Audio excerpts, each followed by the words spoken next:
Welcome to Chillin' 101. We hope this video helps. In this video, I will show how to remove a Ford Focus headlight. First, ensure your vehicle is off and the hood is open.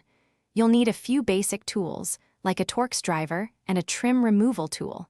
Begin by removing any visible screws along the top of the grille and the plastic clips securing the bumper. This initial step allows you to gently pull the bumper cover away from the fender. With the bumper slightly pulled back, you'll gain better access to the headlight assembly. Look for the main electrical connector located on the rear of the headlight unit. Gently press the release tab and pull the connector straight off. Be careful not to force it, as plastic tabs can be fragile. Make sure all wiring is completely disconnected before attempting to remove the light.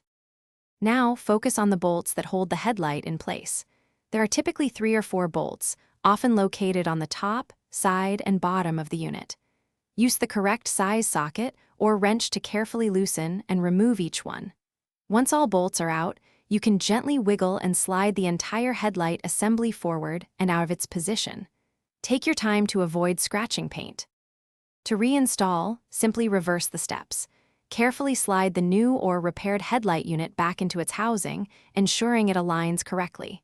Reinsert and tighten all the mounting bolts you removed earlier. Don't over-tighten, but make sure they are snug. Reconnect the electrical harness until it clicks into place. Finally, push the bumper back into position and secure all clips and screws. Check the description for a link to the Echo Dot smart speaker and other great deals. Thanks for watching. Consider subscribing if we helped you.